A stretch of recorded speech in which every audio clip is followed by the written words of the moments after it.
Bienvenidos aquí a su canal Comentarios Prácticos. En esta transmisión estaremos subrayando las respuestas al estudio de esta semana 6 al 12 de febrero del 2023. Tenemos el artículo 50 titulado ¿Estarás conmigo en el paraíso? Las palabras de nuestro Señor Jesucristo en el madero a el malhechor que mostró un cambio de actitud cuando le dijo a él: yo te aseguro, hoy estarás conmigo en el paraíso. Lucas 23:43. Vamos entonces directamente al párrafo 1. ¿Qué le dijo Jesús poco antes de morir a un delincuente que tenía a su lado? Dichas palabras que encontramos en Lucas 23:39 al 43. El contexto: Jesús clavado en el madero, dos delincuentes a su lado, y vemos que se estaban burlando de él en un momento dado, pero uno de ellos cambió de actitud. Y él le dijo: Jesús, acuérdate de mí cuando entres en tu reino. Y Jesús le dijo: yo te aseguro hoy, estarás conmigo en el paraíso.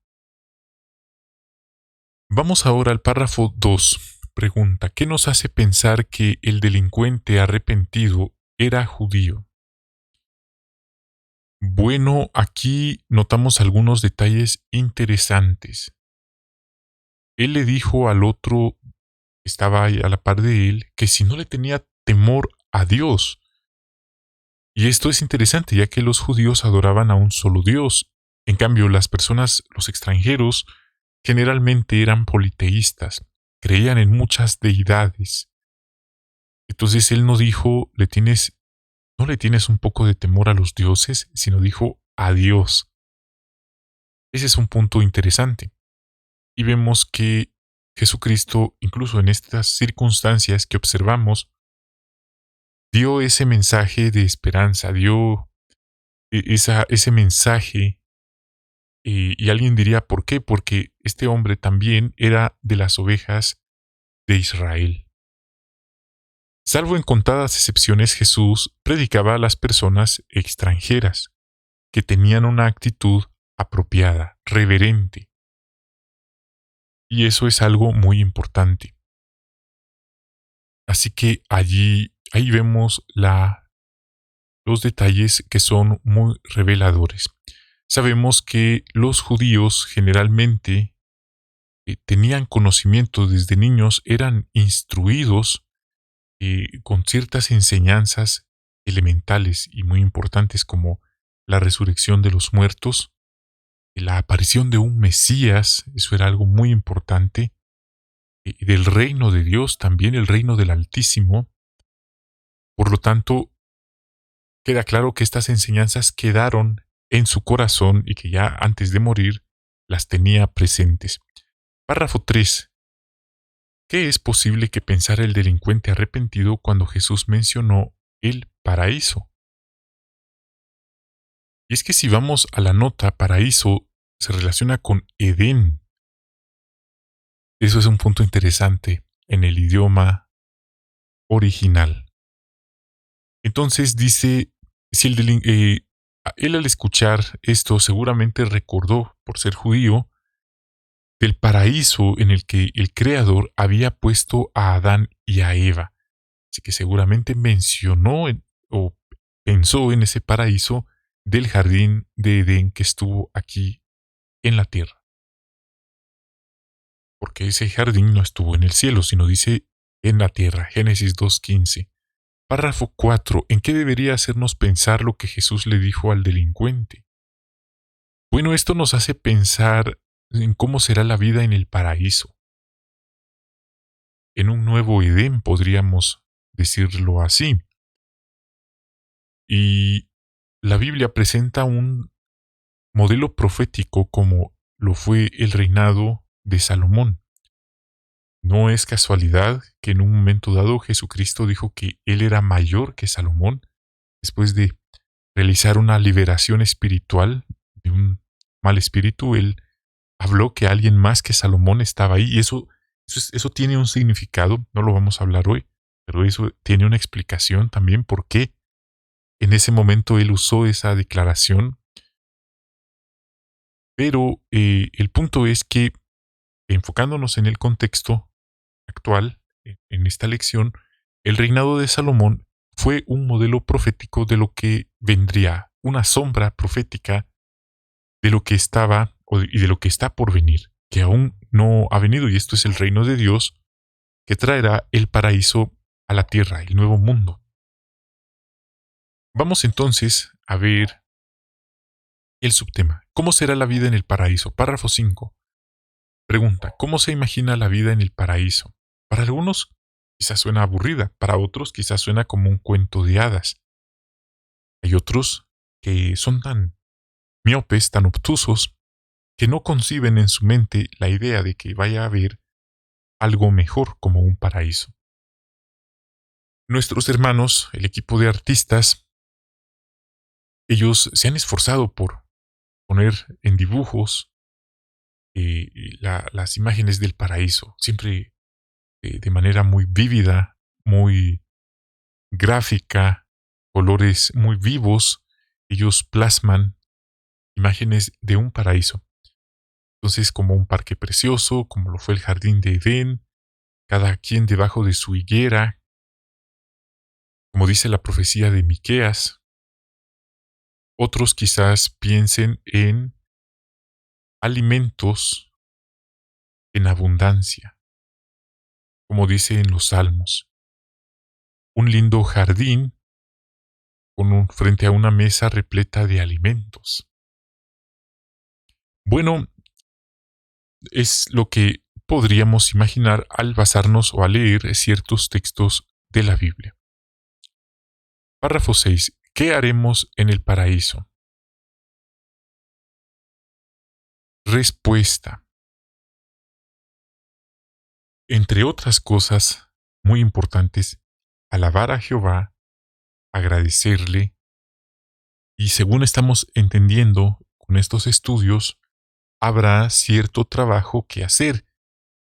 Ahora bien, esto es en el caso de que Jehová así lo disponga, porque bien puede hacer que Jehová tenga otro arreglo, así que no podemos nosotros ponernos en el lugar de Dios y decir, esto va a ser así y así, cuando en realidad Él no ha revelado si así es como Él lo quiere hacer. Pero podemos confiar que de una u de otra manera el propósito de Jehová se realizará.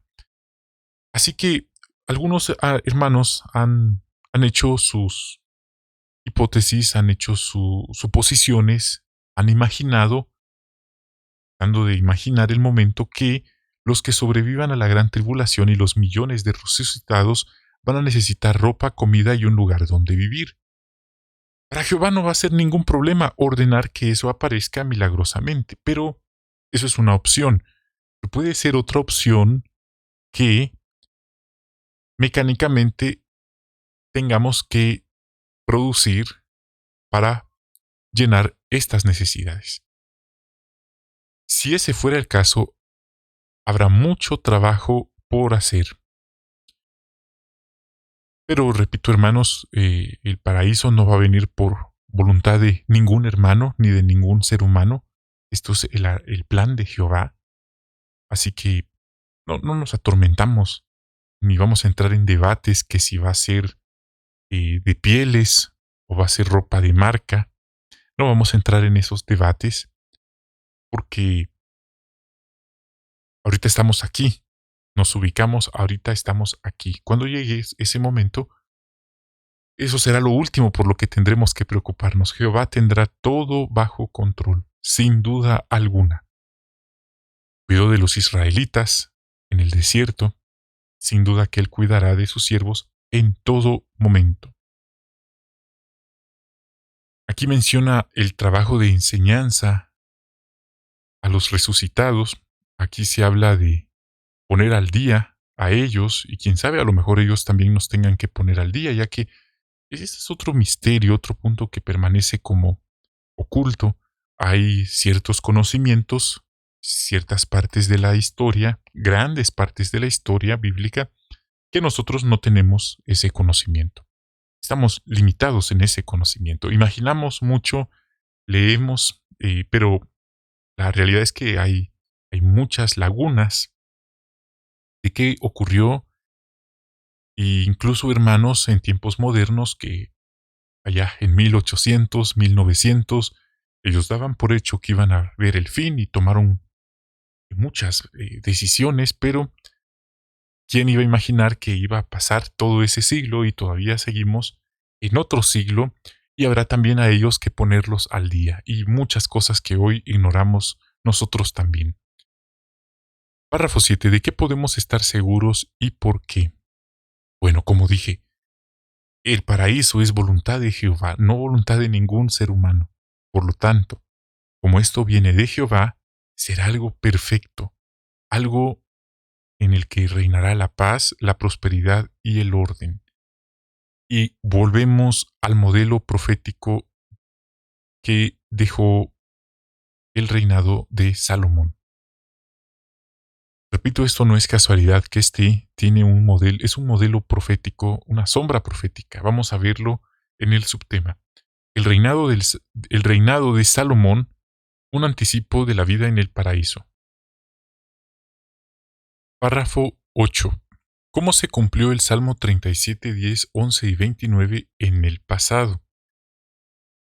Vamos aquí a la respuesta. Y es verdad que este texto lo usamos muchas veces en la predicación como una profecía que se cumplirá en el futuro, pero esto tuvo un cumplimiento en tiempos bíblicos, específicamente en el tiempo de Salomón. ¿Cómo así? Aquí menciona que lo que escribió el rey David, esta profecía, en esa época del rey Salomón, la nación de Israel, el pueblo de Israel, disfrutó de mucha paz y prosperidad en una tierra que rebosaba de leche y miel. Imagínense, dice que Dios les dijo que si continuaban en sus estatutos, en su Torá, les daría paz. Y dice, ellos se iban a acostar y no habría nadie que los atemorizara. Esas promesas se hicieron realidad en el reinado de Salomón. Y Dios les prometió que los malvados dejarían de existir. Párrafo 9. ¿Qué dijo la reina de Saba sobre el reinado de Salomón? Bueno, las noticias se corrieron muy rápido, no existía internet ni medios electrónicos como hoy, pero siempre había comunicación. Y llegó a oídos de la reina de Saba. Ella viajó desde muy lejos para ver con sus propios ojos si era verdad lo que le habían dicho. Y menciona, ella declaró que no le habían dicho ni siquiera la mitad. Ella declaró felices a todos los que estaban con Salomón, sus súbditos, sus siervos, los que vivían en Israel en aquel momento. Era como un paraíso estar allí, pero esto era un modelo profético. Párrafo 10. ¿Por qué Jesús es superior a Salomón? Bueno, Jesús es superior a cualquier ser humano que ha pisado este planeta. Salomón, igual que nosotros, fue un hombre imperfecto. Igual que nosotros, cometió errores y graves errores de juicio. No lo estoy juzgando como que si nosotros, cualquier hermano, fuera mejor que él. En cambio, Jesucristo, él sí es perfecto, él sí nunca se equivoca. Dice la Biblia en Hebreos 4, 14 y 15 que él fue puesto a toda prueba, en todo sentido. Imagínense, en todo sentido, es literalmente todo sentido. Y él salió victorioso de cada prueba, de cada tentación.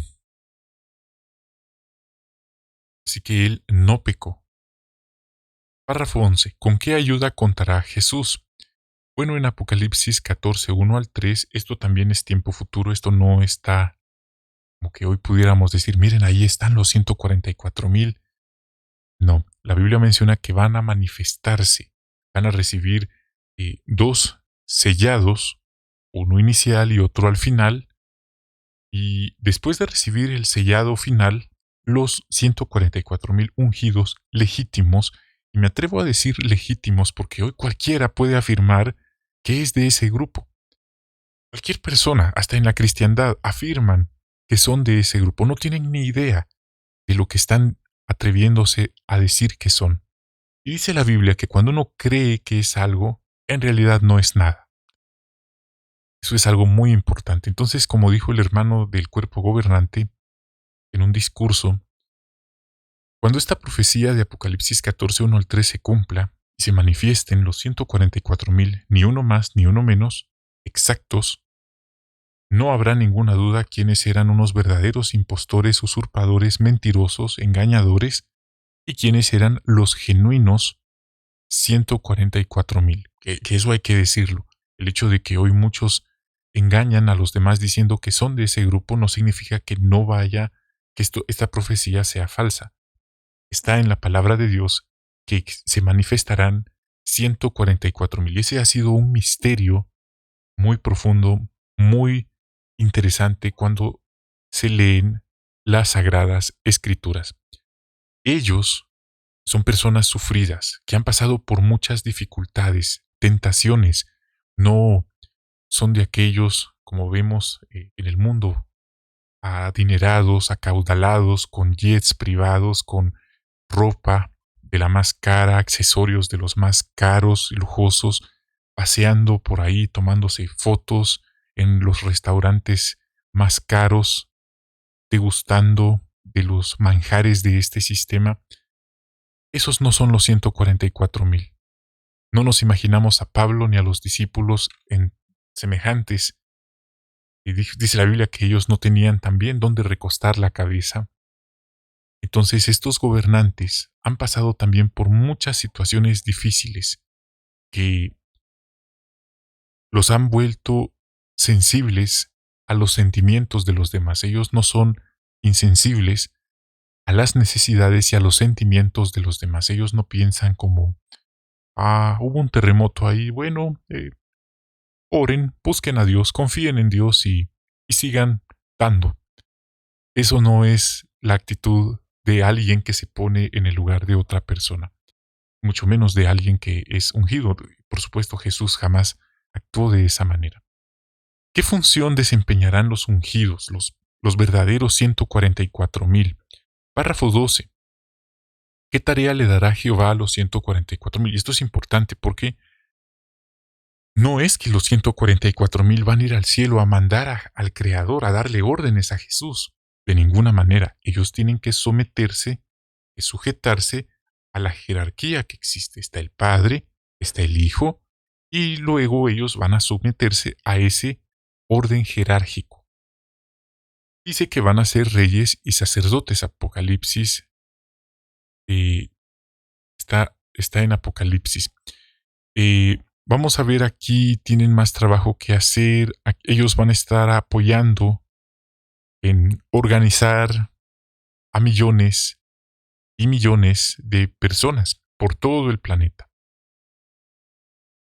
Vamos ahora al 13. ¿Qué función especial desempeñarán los que gobiernen con Jesús? Este es como un nuevo entendimiento, ya que antes se nos enseñó, se nos dijo que no, que los ungidos se iban a ir al cielo y hasta nunca más íbamos a saber absolutamente nada de ellos, nunca más los volveríamos a ver ni a tener ningún contacto con ellos. Eso fue lo que antes enseñaba la organización, pero ahora hay un entendimiento, podríamos decir, actualizado.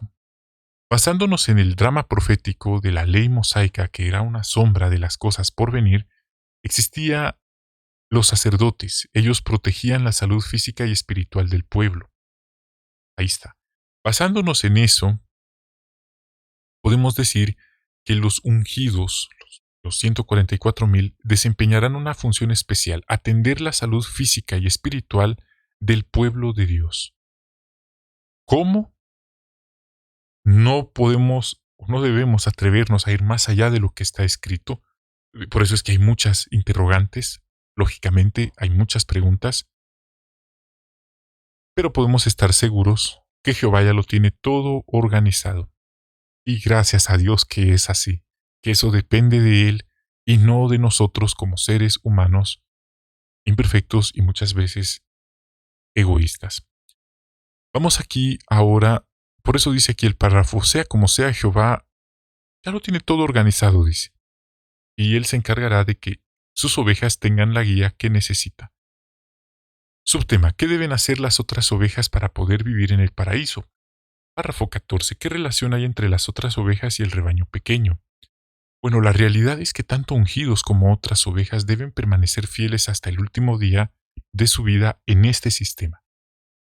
No es que alguien por sentir que es ungido tiene licencia para pecar o inmunidad espiritual, por así decirlo, para pecar gravemente, cometer adulterio, emborracharse, fumar, decir palabrotas, engañar a los demás, mentir. Como es ungido puede hacerlo y si es de otras ovejas no puede hacerlo, de ninguna manera. Pero esto no es de nosotros como humanos, esto viene del Altísimo. Es el sistema de adoración, son sus normas, sus leyes, sus principios. Así que Él lleva la cuenta de cómo está cada uno de sus siervos, cada una de sus ovejas. Dice la Biblia que Él nos evalúa a todos. Así que, cerrando ese puntito, tanto otras ovejas como ambos grupos, podríamos decir, formamos un solo rebaño. Trabajamos en unidad y debemos guiarnos, obedecer los mismos principios. Y puede hacer que alguien piense que no, que no es necesario o que porque alguien no lo hace y nadie le dice nada. Bueno, no se preocupe, porque dice la Biblia que nadie se va a burlar de Dios. Quizás sí se burlan algunos de los demás, de algunos hermanos, de otros hombres, pero de Dios nadie se burla. Y eso es algo muy, muy importante. Así que todos nos guiamos por estos principios, los obedecemos, somos fieles hasta el final. Y vamos a ver ahora el 15, parte A, cómo apoyamos las otras ovejas a los hermanos de Cristo. Dando, compartiendo, no siendo tacaños. Y no es que tengamos que decir, bueno, entonces vamos a ir todos a la central mundial a buscar a los 10 hermanos que dirigen la obra mundial para darles de todo. No. Jesús fue muy claro. Él quiere que con nuestro hermano próximo, una persona próxima que esté en necesidad, compartamos. Eso es muy importante. Y aquí menciona algo específico. Algo específico como es la predicación. Una forma de hacerlo es participando con entusiasmo en predicar y hacer discípulos. ¿Cuál es la diferencia entre predicar y hacer discípulos? Predicar es cuando hacemos la primera conversación, pero hacer discípulos es darle seguimiento a esa primera conversación, es decir, haciendo revisitas y cursos bíblicos. Y algo interesante es, queremos usar las herramientas actualizadas que recibimos, como lo es el libro Disfrute de la Vida. ¿Cuántos cursos bíblicos está usted dirigiendo actualmente? ¿Podría ponerse la meta de ofrecer un curso bíblico a todo el que pueda? Bueno, ahora vamos a la parte B. ¿Cómo puede usted seguir el ejemplo del hermano que se ve en la fotografía? Bueno, el hermano vemos que es el mismo hermano de la semana anterior que estaba imaginando el paraíso, pero en su mesa él tenía muchos medicamentos. Probablemente este es el lugar donde a él le proveen de sus medicamentos. ¿Qué vemos que está haciendo? Su semblante se ve feliz, él está dando testimonio informal. Está entregando una publicación a la persona que le da sus medicamentos. Esto es lo que llamamos predicación informal, así que podemos hacerlo, aprovechar toda oportunidad para predicar. 16. ¿Qué podemos hacer desde ahora para prepararnos para vivir en el paraíso? Note esto, no es necesario esperar a vivir en el paraíso para ser la clase de personas que Jehová quiere tener allí. Desde hoy podemos esforzarnos por ser honrados en lo que decimos y hacemos, por ser equilibrados, por ser leales a Jehová, a nuestro cónyuge y a nuestros hermanos, por ser por resplandecer por nuestras obras excelentes en medio de una generación torcida y aviesa. Párrafo 17. ¿Por qué no deberíamos dejar que la culpa por nuestros pecados del pasado nos aplaste? Bueno, en teoría porque esos pecados ya fueron pagados, ya esa deuda ya fue pagada, ya fue cancelada. Ahora, si a escondidas llevamos una doble vida, si a escondidas hemos vuelto a recaer y no tenemos planes de arrepentirnos ni de cambiar, sino de seguir así, entonces sí deberíamos de preocuparnos seriamente. Aquí menciona que la culpa es contraproducente, pero existe el otro extremo, existe el extremo de alguien que se acomoda y que aprende a practicar el pecado a propósito. Cuando digo pecado a propósito, no estoy hablando de imperfección, que alguien me vio feo, que no me saludó, que me ignoró. No, no estoy hablando de esas son faltas leves. Estoy hablando de pecados graves, entiéndase. Adulterio, fornicación, robar, mentir descaradamente. Esos son los pecados graves. Tristemente, alguien de la congregación podría ir cada semana a las reuniones y al mismo tiempo vivir en pecado grave, pero oculto. Es decir, llevar una doble vida. Eso sería algo bastante serio y muy lamentable. ¿Por qué? Porque delante de los demás podemos aparentar. Es triste, hermanos. Hay quien podría pensar, bueno, soy superintendente de circuito, soy betelita, soy precursor, soy anciano, y los demás tienen una imagen, un prospecto, una proyección de este hermano o de esta hermana, pero no saben que en secreto esta persona lleva una doble vida. Imagínense, y tristemente eso es algo que ha ocurrido, y vivir esa doble vida, vivir en pecado oculto, y al mismo tiempo estar en la congregación, no debería preocuparnos tanto lo que nos digan los hermanos, sino lo que dice Jehová, lo que nos va a decir Jehová. Porque hay quienes a veces se excusan diciendo, bueno, el único que me puede juzgar es Dios. Y como que nadie más me tiene que decir nada. Eso es totalmente falso. Y Dios es amor, y Dios no nos juzga. Eso es falso. Claro que sí, Dios es amor, pero dice ahí en Hebreos 10:26 en adelante que también es un fuego consumidor y que cosa aborrecible es caer en las manos del Dios verdadero. Por lo tanto, el punto al que queremos llegar, todos podemos caer, todos podemos pecar gravemente, pero el punto es, ¿qué hacemos cuando pecamos? ¿Nos arrepentimos o seguimos viviendo en pecado, tratando de ocultar nuestros pecados? Bueno, ahí está para que meditemos.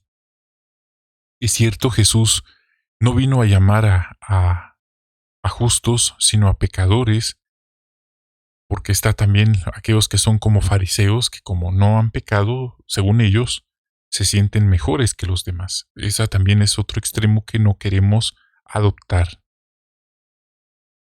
Usted también puede vivir para siempre en el paraíso. 18. ¿De qué le gustaría conversar con el delincuente que murió al lado de Jesús? Bueno, hay muchas cosas que podríamos platicar con él, como cómo fue su infancia, quiénes fueron sus padres, qué lo llevó a vivir o a caer en esa vida. Esa podría ser una interesante conversación. Si él escuchó hablar de Jesús antes de ser arrestado, antes de ir al madero, cómo era vivir en esos tiempos bíblicos, y puede hacer que él también nos pregunte sobre nuestra vida en este sistema y nuestra historia. 19. ¿Por qué no será aburrida la vida en el paraíso? Bueno, porque dice aquí, siempre habrá personas interesantes con quienes hablar y trabajo que realizar. Y lo más importante será alabar y agradecer a Jehová y al Cordero lo que hacen, lo que hicieron por nosotros. Eso es muy importante. Todo este es el arreglo de Jehová y ningún hermano puede ponerse o debería ponerse en el lugar de Dios, como que ellos son Dios en vez de Jehová. Por supuesto que no. Y, y eso es algo que Él siempre ha querido, que a Él se le alabe, se le adore. Y por ejemplo, Moisés jamás se puso en el lugar de Dios diciendo que a Él había que adorarlo o alabarlo. Siempre fue dirigido a Jehová. Cada día seguiremos aprendiendo más sobre Jehová y disfrutando de sus regalos, desarrollando otras facultades que el día de hoy desconocemos que tenemos o que las tenemos dormidas, etcétera, etcétera. Aprender cosas nuevas y cuidar de su creación. Eso es muy importante porque hoy también la creación de Dios sufre nefastamente. La naturaleza, los árboles, la tala inmoderada de árboles, la contaminación de las aguas, de los ríos, es decir, de los animales que son víctimas, un- una, una severa, una maldad personificada de personas que maltratan a la creación de Dios.